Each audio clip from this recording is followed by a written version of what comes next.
Hey guys, welcome back to my channel Nisha Sonia vlog में आपका स्वागत है। तो आज हम निकल पड़े हैं अपने ससुराल के लिए बोकारो। हम बोकारो जा रहे हैं। जैसे कि आप सभी को पता है कि मेरी ननद की शादी है, उसके लिए हम बोकारो जा रहे हैं। तो बस उसी के लिए ये सफ़र स्टार्ट होता है। देखिए, अभी हम कैब में बैठ गए हैं। हमारी ट्रेन दिल्ली से है और इसके लिए हमें सुबह निकलना था दिल्ली के लिए। तो वही हम निकल चुके हैं और फिर हमने बीच में रुक के ढाबे में खाना खाया। बहुत टेस्टी खाना था यहाँ पे। और देखिए, हम सब खाने को एंजॉय कर रहे हैं। हालांकि हमने घर में थोड़ा बहुत खाना खाया था, बट फिर भी जो रास्ते में ढाबे पड़ते हैं ना, ऐसे रेस्टोरेंट, तो उसमें बहुत टेस्टी खाना मिलता है। तो वहाँ देख के हमें फिर से भूख लगाई और हम खाना खाने बैठ गए। तो बस देखिए, बहुत ज़्यादा थक जाते हैं, बच्चे भी परेशान हो जाते हैं क्योंकि सफ़र थोड़ा सा लंबा है। हमारी ट्रेन वहाँ पे रात को 8 बजे थी, तो हम अपने घर से 1 या 1:30 बजे निकल गए थे। और बच्चे देखिए पीछे बैठ के, कोई सो रहा है, कोई उठ रहा है, कोई एंजॉय कर रहा है। बट ये है कि दादी के यहाँ जाने की सबको बहुत खुशी थी कि हम लोग दादी के यहाँ जा रहे हैं और फिर अंजलि बुआ की शादी में पूरा एंजॉय करेंगे। तो देखिए आहाना यान कैसे एंजॉय कर रहे हैं। अमित आगे बैठे थे और ट्रैफिक आज हमें नहीं मिला, क्योंकि जबकि हम ये सोच रहे थे कि ये सैटरडे का दिन है तो बहुत ज़्यादा ट्रैफिक मिलेगा। तो ट्रैफिक तो हमें नहीं मिला और यहाँ हम दिल्ली स्टेशन पहुँच चुके हैं। हम 7 बजे ही दिल्ली स्टेशन पहुँच गए थे। सेफ़ साइड हमने सोचा कि हम थोड़ा सा मतलब पहले पहुँच जाएं तो ज़्यादा बेटर होगा, क्योंकि रास्ते में ट्रैफिक बहुत ज़्यादा मिलता है। तो इसलिए देखिए, हम दिल्ली स्टेशन पहुँच गए हैं। बहुत ज़्यादा गर्मी है गाइस। देहरादून के मुकाबले दिल्ली में बहुत ज़्यादा गर्मी है, बहुत ज़्यादा। यहाँ ये डिस्कशन कर रहे थे अपने पापा से कि हम वहाँ पे कहाँ कहाँ जाने वाले हैं और कैसे क्या करने वाले हैं। तो ये इन आहान यान को ना शुरू से आदत है ट्रेन में जाने की, क्योंकि इन लोगों ने इतना सफ़र किया है ना, कभी दिल्ली से, कभी जबलपुर, कभी कहीं। तो ये देखिए, फाइनली हम ट्रेन में बैठ गए। और ट्रेन में बैठते ही साथ ना आहान यान की मस्ती स्टार्ट हो जाती है। पहले तो इन्हें बहुत ज़्यादा ठंड लगने लगी, क्योंकि शुरू में उन्होंने एसी बहुत ज़्यादा तेज़ कर दिया था। और उसके बाद मुझे टेंशन ये था ना कि आहान को ना अयान को बीच की बर्थ मिली है, वो कैसे सोएगा। तो अमित ने देखिए जुगाड़ कर दिया था, मेरे दुपट्टे को बीच में इस तरह से बांध दिया था बर्थ के, ताकि ये गिरे ना। तो अगर आपका बच्चा भी छोटा है ना, तो आप ये ट्रिक का यूज़ कर सकते हैं। देखिए, ऐसे बीच में आप दुपट्टा बांध दीजिए और उसके बाद आप सुला दीजिए बच्चे को। और यहाँ पे सुबह हो चुकी थी, तो हमने ब्रश व्रश करके आहान यान को ब्रेकफास्ट कराया, क्योंकि इन्हें सुबह से भूख लगने लगती है। तो हमने ब्रेड ऑमलेट, पोहा वगैरह लिया यहाँ से। ट्रेन में सारी चीज़ें अवेलेबल थी। तो फिर आपको तो पता है कि मैं अगर व्लॉग बना रही हूँ और मैंने स्टाइल नहीं मारा, तो ऐसे तो व्लॉग बन ही नहीं सकता। तो बस वही थोड़ा सा फ़ोटो सेशन कर रही थी मैं, स्टाइल मारा। फिर यहाँ आहान को ना, अयान को बहुत अच्छे इसका एक फ्रेंड मिल गया था, कार्तिक नाम था। तो ये देखिए, ये दोनों मस्ती कर रहे थे, खेल रहे थे और खूब एंजॉय कर रहे थे। इनके साथ बिल्कुल सफ़र का पता नहीं चला। और उन्होंने हमारे लिए हमारी सीट भी एडजस्ट करी थी। ट्रेन में बहुत कम लोग ऐसे मिलते हैं जो हम अपनी सीट एडजस्ट करते हैं। तो उन्होंने मुझे अपनी नीचे की लोअर बर्थ दी थी, तो उसके लिए तो मैं उनको थैंक्स बोलूँगी। और आहान यान पूरा एंजॉय कर रहे थे, खूब मस्ती चल रही थी। और मेरा बैक पेन स्टार्ट हो गया था, क्योंकि बहुत लंबा रास्ता था, तो बहुत ज़्यादा मुझे बैक पेन हो रहा था। तो रात में तो मैं ठीक से सो भी नहीं पाई, क्योंकि बहुत ज़्यादा दर्द था। और जब भी मैं अपनी अपनी फ़ोटो लेना चाह रही थी ना, बीच में से ना ये पता नहीं कहाँ से आ जा रहा था मेरा बड़ा बेटा आहान, क्योंकि इसको लगता है ना कि मम्मा मुझे भी ब्लॉग में लो। तो मेरा आधे से ज़्यादा टाइम तो ना ये सोते हुए ही गया। और मुझे ये इस चीज़ का बहुत ज़्यादा बेनिफिट है ना कि अमित ना बच्चों को बहुत अच्छे से ट्रेन में संभाल लेते हैं। मुझे बहुत ज़्यादा प्रॉब्लम नहीं होती है किसी भी चीज़ की, क्योंकि ये बहुत अच्छे से मैनेज कर लेते हैं।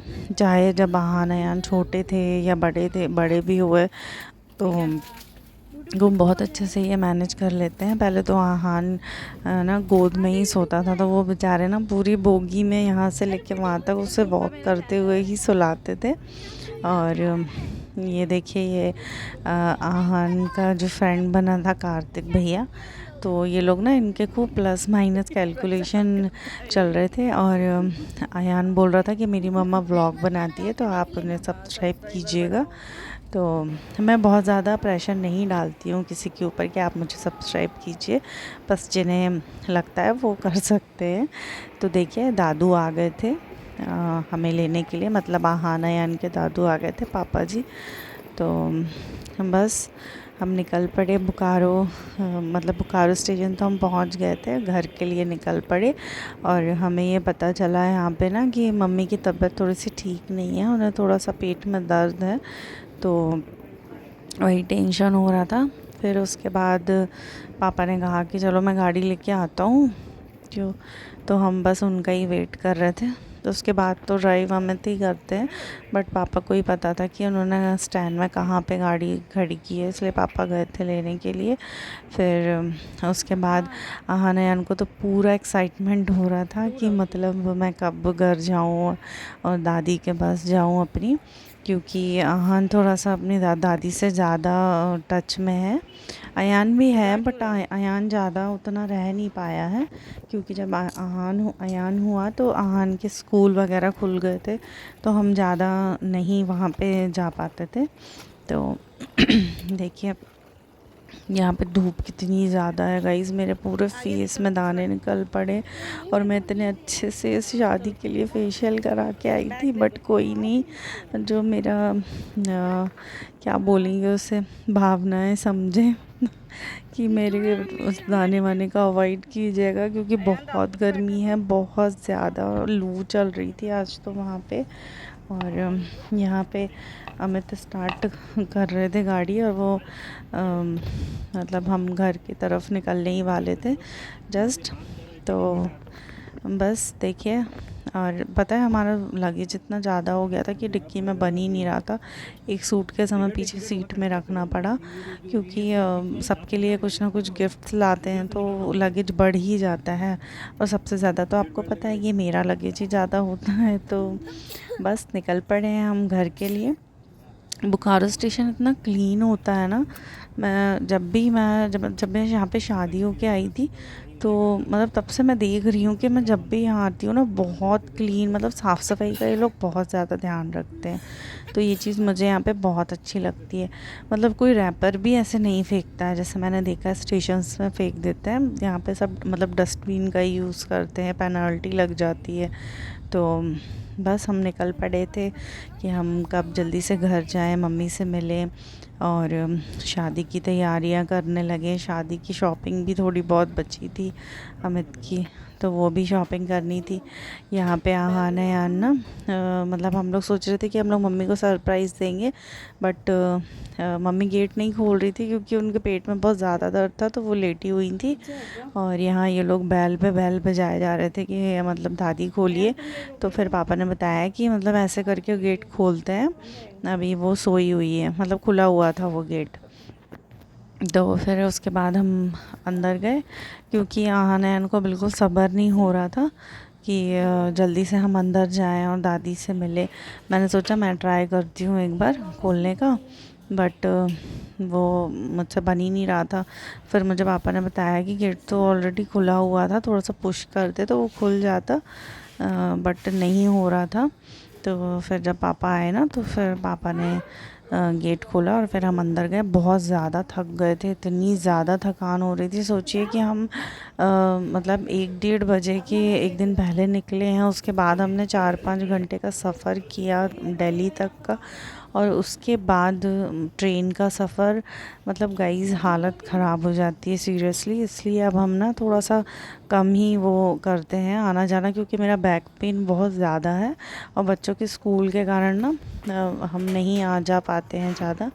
बट कोई नहीं है, तो शादी थी यहाँ तो आना ही था, क्योंकि अमित के लिए, अमित की फैमिली बहुत इम्पोर्टेंस रखती है। तो वो चाहे कुछ भी हो, चाहे कितनी भी प्रॉब्लम हो या कुछ भी स्कूल का हो या कोई भी इशू हो, वो जाते ही हैं अपने भाई बहनों सबकी शादियों में, सबके उसमें।